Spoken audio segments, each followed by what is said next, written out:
How many of y'all love music? Keep your hands up. Dennis, count these. These are worship team members. Oh, no.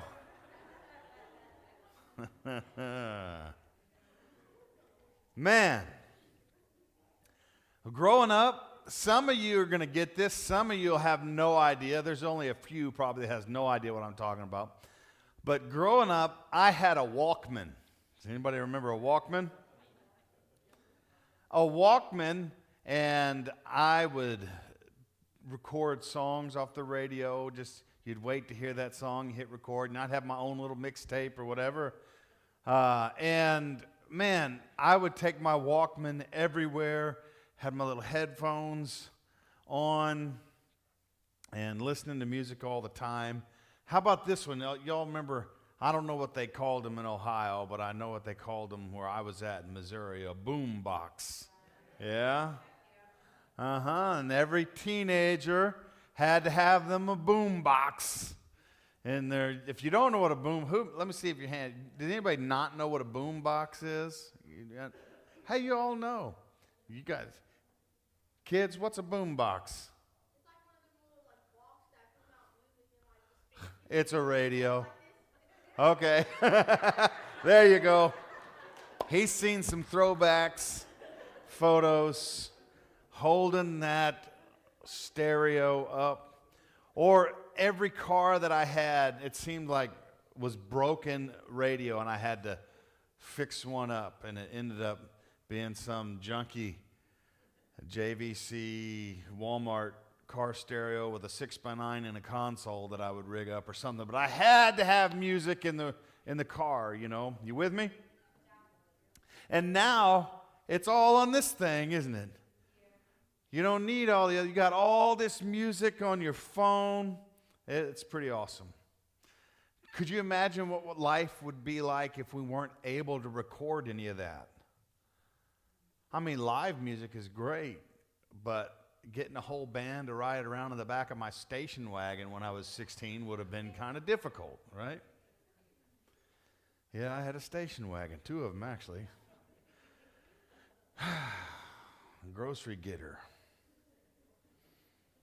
Yeah, it's probably why I was single a bunch. But anyway, so I sold it, and that's how I got married. That's really what it boils down to.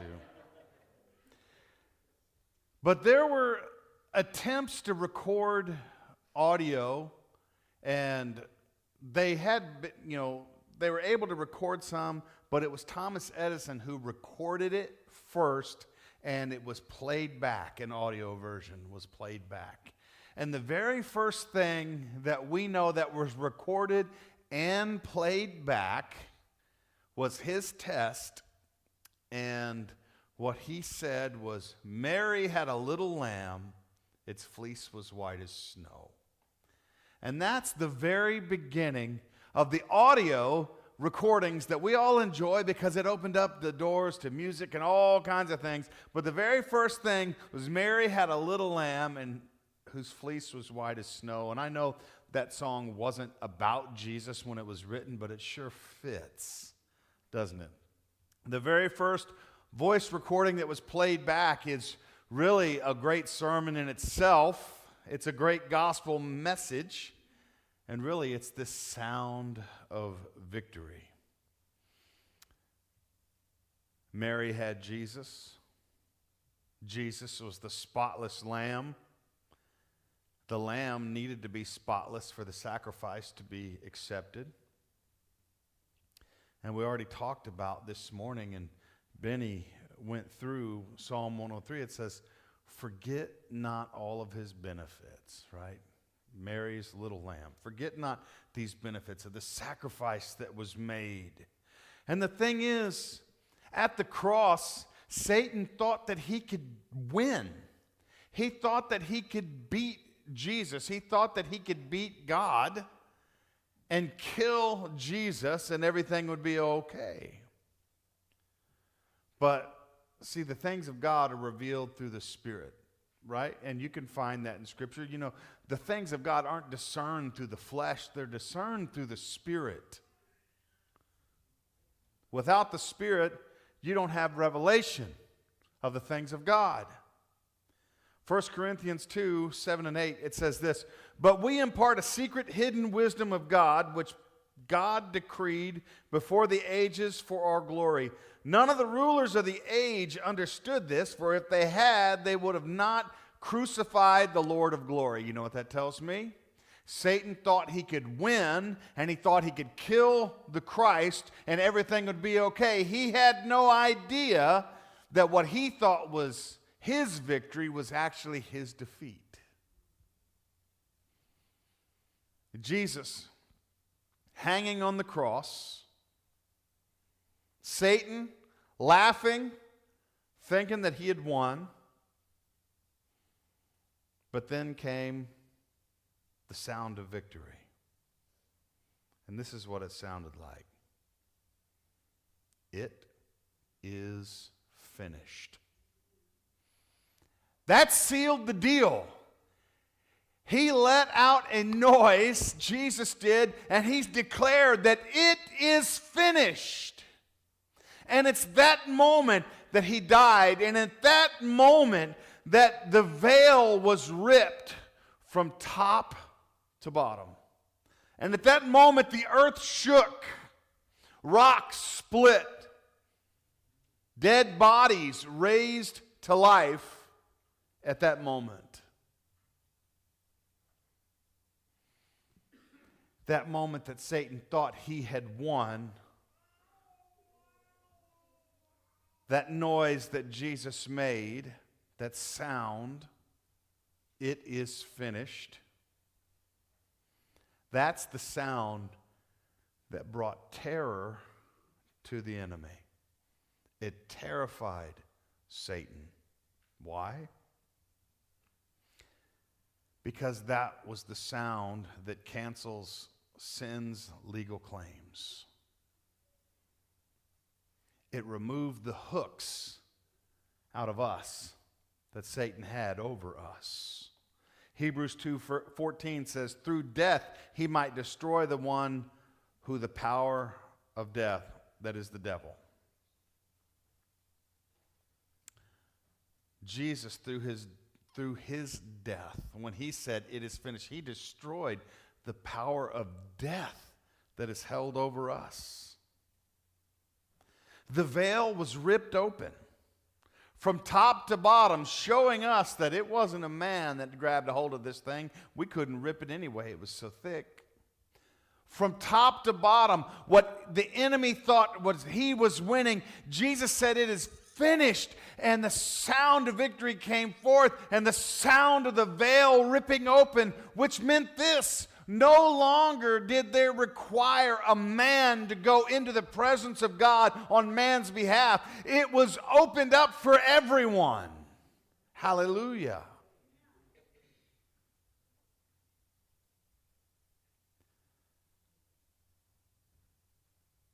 We have direct access to God. Jesus cried out, "It is finished!" And all of heaven heard that. All of earth heard that. And all of hell heard that.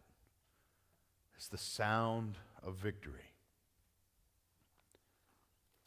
I've been preaching through Joshua, and I'm going to go back there.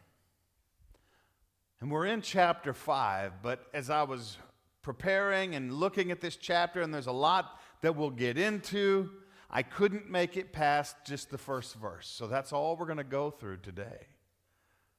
And is the first verse, because there's something in there that I see that I want to grab a hold of. Joshua chapter 5, verse 1. Now we know that the Israelites had come to the Jordan River. It was flooded, and the Lord opened up the waters, and they came across, and we know that they set up a memorial. We went over that last week, and here we are. They have crossed over the waters. The waters are returned back to where they were, back to the flooded state, and now the Israelites are on the other side, and this is where we are in verse 1. chapter 5. As soon as all the kings of the Amorites who were beyond the Jordan to the west, and all the kings of the Canaanites who were by the sea heard that the Lord had dried up the waters of the Jordan for the people of Israel until they had crossed over, their hearts melted, and there was no longer any spirit in them because of the people of Israel. They heard that the people had crossed over, their hearts melted, and there was no longer any spirit left in them. What they heard was the sound of victory. The king's hearts melted when they heard. Not when they saw. It doesn't say that their hearts melted and they were afraid when they saw. It doesn't say that when they experienced something. It says when they heard about it. When they heard it, what God had done. When they heard what God had done, the enemy's heart melted. Their courage collapsed. Again, this was the sound of victory. And here's what you got to know today, that we don't battle against flesh and blood, do we? You'll find that in you'll find that in Ephesians. But we don't battle against flesh and blood. What we do battle against is rulers, authorities, cosmic powers, and really evil spiritual forces. That's who the battle is against, not people. It's a spiritual war all around us. Around you right now. Did you know even around this congregation this morning, there's a spiritual battle? Did you know walking into the doors into this place right now, there's a spiritual war going on? Did you know as I'm talking to you right now, there's a spiritual war going on all around us? You know that? Even if you don't, it doesn't mean it's not true. It is true. It's going on right now. And I am proclaiming the truth of the gospel. That's the sound of victory to the things that are going on around you. And when we worship the Lord, when we lift up praise to God, that is a sound of victory that is being proclaimed into the spiritual realm all around you.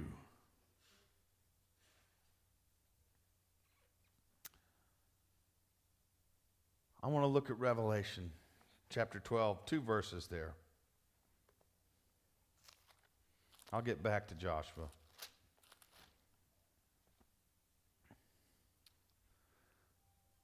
See, there's a battle going on. Spiritual war. Revelation 12, verse 10 and 11. It says this. And I heard a loud voice in heaven saying, now the salvation and the power and the kingdom of our God and the authority of his Christ have come. For the accuser of our brothers has been thrown down, who accuses them day and night before our God. And they have conquered him by the blood of the Lamb and the word of their testimony, for they loved not their lives, even unto death. So this says that the accuser of the brothers, the brethren, the accuser of you, of us, he makes accusations when? It says day and night. Night and day.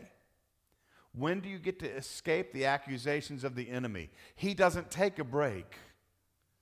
He's not taking time off because he's off the clock. It's day and night. All the time, he's accusing you and me. But there's a strategy. In verse 11, it says, and they have conquered him by what? The blood of the Lamb. What did we celebrate this morning in communion? What did we talk about? The blood of the Lamb. They conquered him by the blood of the Lamb. And what's the next part? The word of their testimony. Victory has two dimensions. It's what Jesus did, and it's what we declare about what Jesus did. It's what Jesus did and what we declare about what Jesus did. It's the blood of the Lamb and it's the testimony. You know, Jesus' blood makes a sound. It does. And I've got a scripture that's going to tell you that. Hebrews 12:24 says this, "And to Jesus, the mediator of a new covenant, and to the sprinkled blood that speaks a better word than the blood of Abel." I know it doesn't physically speak, but he's saying that the blood of Jesus speaks louder, speaks better than the blood of Abel. What happened with Abel? He was murdered by his brother, right? He was murdered, and then his blood spoke from the ground. You'll see. But this says that Jesus, his blood speaks louder than Abel. Here's what I want you to know. The first point today is that the blood of Jesus speaks your victory. Okay? The blood of Jesus speaks your victory. Jesus settled a legal victory at Calvary. It's what he did. There was a debt of sin that was owed, and he paid that debt with his life, with his blood. But it said that his blood speaks louder than Abel's blood. Well, Abel was innocent when he was murdered, right? He was. Christ also is innocent when he was crucified. But Abel's blood cried out for vengeance. Christ's blood cries out for pardon. See, the accuser could prosecute based on what Abel's blood says. But the accusations are made void based on what Jesus' blood says. Cain was guilty, and Abel's blood would say that he's guilty. But when I'm guilty, Jesus' blood says that I'm innocent. Jesus' blood breaks the power that the enemy has over me. He breaks the power that the enemy has over you. Any legal action that the enemy could take against you was broken because of Jesus' shed blood at the cross.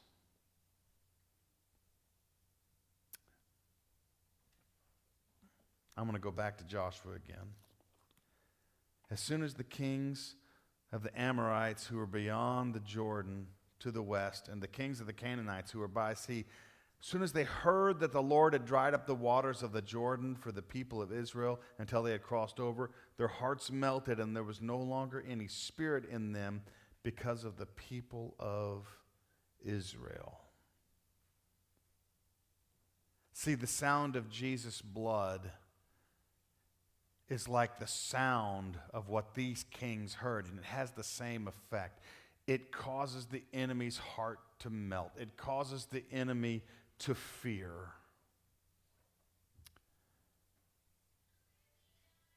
Sin is defeated.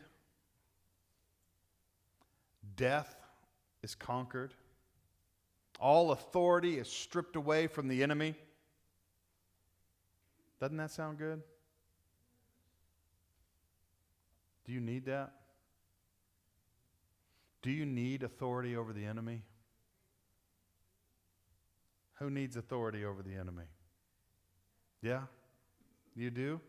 Well, you have authority over the enemy because of what Jesus did. And when you are going through a situation and the enemy is making all kinds of accusations and telling you how it's going to be and how it's going to turn out, stand up and plead the blood of Jesus. He has bought your freedom. He said, "Forget not my benefits." Stand up and plead the blood of Jesus. It releases the sound of victory into the air. It releases the sound of victory into the enemy's camp. And it reminds the enemy of this, that Jesus said, "It is finished." Not that it will be finished, but it is finished. See, the blood of Jesus speaks victory. With Revelation, it's just talking about the blood of the Lamb. They're overcoming by the blood of the Lamb. And what was the other thing? By the word of our testimony. Why? Because what was accomplished must be announced. Here's the second point, is your testimony is a weapon. Your testimony in this war, in this battle that's going on all around you, your testimony is a weapon. We declare the good things that Jesus has done. In the first verse in Joshua, it shows us something powerful. Again, what does it show us? That the kings were melted in fear when they heard. That means that somebody was talking. Somebody was speaking. Somebody was giving testimony about what God had done. And they melted in fear. Stories were spreading, and we can find that with the interaction with Rahab. And she talks about their hearts were melting because they heard already what God had done at the Red Sea. They heard already how he had drowned Pharaoh and all of his chariots and army. They knew what God had done, and now, as they hear the sound that God had held back the waters of this flooded Jordan, it's reminding them, what God did before, he's doing it again, and they were in trouble. Because the testimony went forth. They heard, and they began to be afraid. The testimony traveled a whole lot faster than Israel's army did. It arrived before the army did. Fear had already entered the camp before the army did. And your testimony, see how powerful it is? See how powerful it is to speak of the things of the Lord? Here's what your testimony will do. Your testimony will remind the enemy of what God has done. Your testimony, when you speak of the things that has happened in your life that God has done for you, it reminds the enemy and it strikes fear into the enemy of what God has done and is capable of and will continue to do. When you give your testimony, you reinforce what heaven has already established. You are more than a conqueror in Christ. Did I say that, or does the Bible say that? Then you can believe it, right? You are more than a conqueror in Christ. You are. And when you give your testimony, you're reinforcing what heaven has already established. And here's another thing. When you give your testimony, you announce that the blood still works. The blood hasn't lost its power. Is that right? I didn't hear you. The blood hasn't lost its power. Is that right? All right. Here's the thing. When you remain silent of what God has done, silence benefits the enemy. If you giving your testimony causes the enemy to be in fear, you being silent is to his benefit, not yours. But your testimony, it weakens him. Your testimony, it is the sound of victory that causes fear in the enemy. Knowing that, here's the third point I want you to know. That the enemy wants to silence your voice. He wants to keep you quiet. Tell you right now, the enemy doesn't really mind if you believe quietly, if you believe privately, if you have faith that no one else knows, if you have faith that you don't share with anybody else. He may have lost you, but that's about all, because you're not striking any fear in his camp and you're not making any difference in anybody else's life. So go ahead, serve the Lord quietly, softly to the side where even your coworkers don't even know that you're saved. That's fine. He's not going to squabble over that. But the minute you start to open your mouth and declare the goodness of God and begin to share what he has done in your life, you strike fear into all of hell. But the enemy wants to silence your voice. He trembles when you declare the goodness of God publicly. Your spoken testimony will build faith in others. Your spoken testimony will strengthen your confidence. Your spoken testimony will announce spiritual realities into natural spaces. Say, I don't understand what you're saying on that one. There's a whole unseen realm around you, and when you speak out that sound of victory into a natural space, you're declaring supernatural things. You're waging supernatural war. And the spiritual reality is that the enemy is defeated. The spiritual reality is he cannot win. He has already lost. And when you're giving your testimony, you're reinforcing the fact that he has lost, not he will lose. The battle is over. He's done.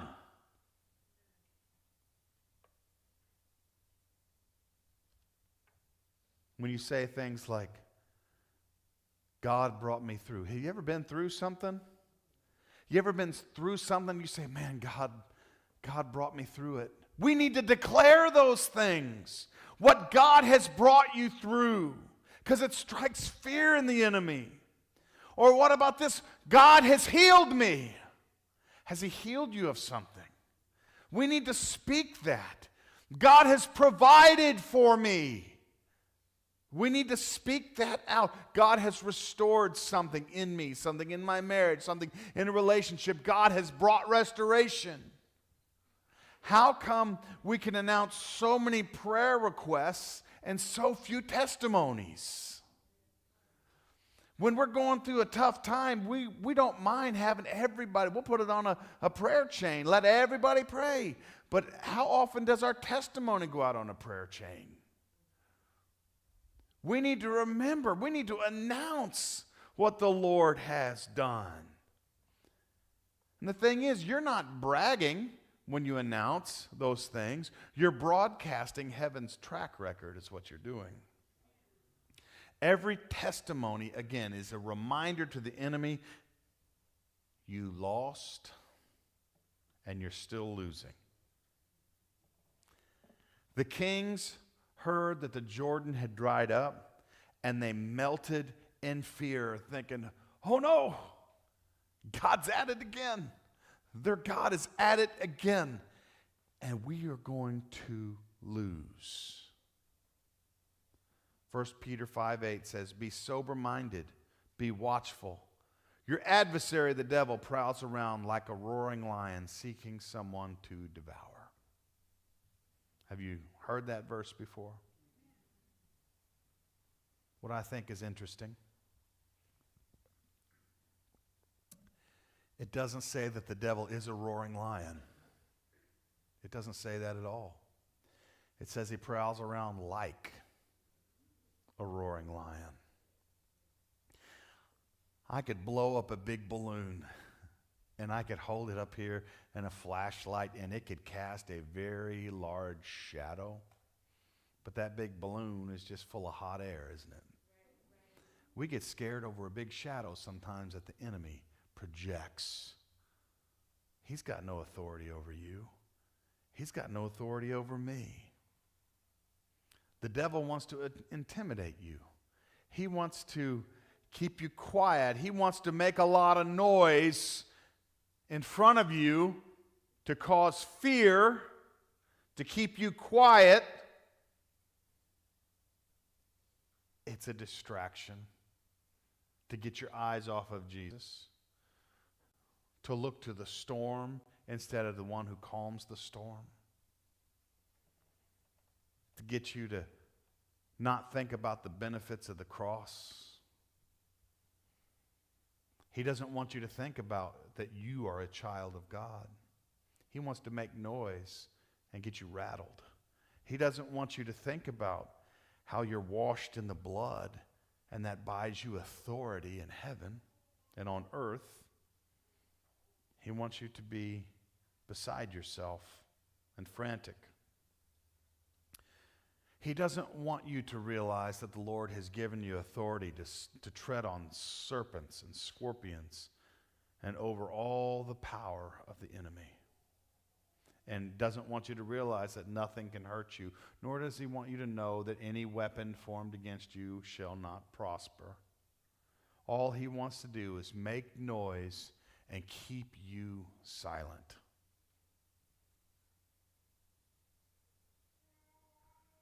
If he keeps you silent, then he doesn't have to listen to the sound of victory, and he doesn't have to be afraid. And he's not reminded of his defeat. It's important that you don't remain silent. It's important that you don't remain in fear. You haven't been given a spirit of fear. We just moved into a house, the parsonage coming in just a few months ago, and I want you to picture if you moved into a house. And if you moved into the house and you're getting all these things switched over into your name, and you get a bill in the mail and like, oh my goodness, and it says final notice, and it's this large bill, and you're like, what, I didn't even know this was out there, and you start to look at this and think, how am I going to pay for all these things? And you're a little rattled. And you look down and you realize, wait a minute, this isn't addressed to me. This is addressed to the previous tenant. Are you afraid anymore? No. You know, there's comfort found in 3 words in that situation. Return to sender, right? Well, it's the same thing in your life. When the enemy starts throwing things in your mailbox and starts saying, you owe this big debt and blah, blah, blah, and making all this noise, you don't have to say return to sender. You can just say, hey, 3 words. It is finished. It's finished. The blood won the victory, and your testimony declares that victory. The blood gives you authority, and the testimony activates boldness. The blood affirms heaven's verdict, and the testimony announces it to the earth. Without the blood, the testimony has no foundation. Without testimony, victory stays quiet, and quiet victory does not shake kingdoms. So what are you going to do? I want you to release the sound of victory. You have to release. You open your mouth. Give your testimony. Release the sound of victory. It melts the hearts of kings. It took away their fighting spirit. And you know what happens oftentimes, what we do when we go through a circumstance? Many times we repeat the problem over and over and over and over. We tell everybody about the problem. Tell everybody about the trouble. That's what we talk about. What about the victory? What about releasing the victory? Why don't we rehearse that? Why don't we repeat that over and over and over? See, the Israelites come across the Jordan into the land of promise. They weren't waiting to see if God would move. They were already walking with the evidence that he already had. And the king's heart melted because of what they heard. Sometimes we're waiting for God to do something big, provide some big victory in our life. He already has. He has given you authority. Stop waiting on it and start declaring it. I'm waiting on my healing. No, he has healed you according to what he said in the Bible. Now declare it and walk in your victory. Let that be, instead of saying, well, I'm sick. What are you declaring over yourself? I'm healed. These symptoms are lying to me, though. Right? I'm going to walk out my healing. And I'm going to see it every single day. I'm going to declare the victory that the Lord has given me. I'm not going to sit back and keep repeating defeat. That's not how we live a victorious life. We declare that victory, and it causes the enemy to fear, causes the enemy's heart to melt. It takes the fighting spirit out of him. Wouldn't it be great? If you're tired of wrestling with the enemy, wouldn't it be great that every time that you proclaimed victory, that he lost his fighting spirit and said, I just can't win with this one. I'm moving on to somewhere else. Right?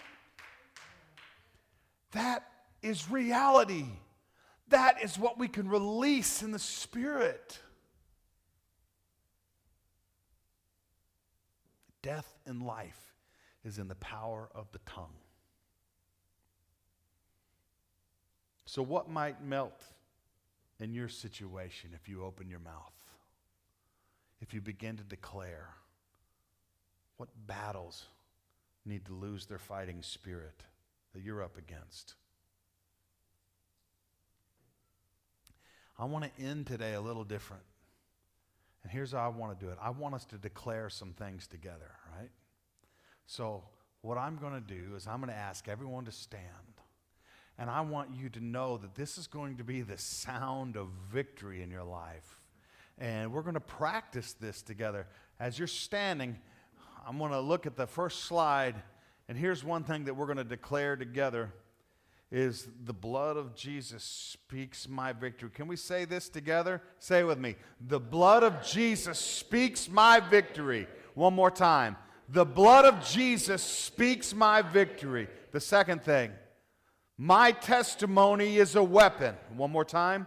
My testimony is a weapon. Third thing, I will not stay silent.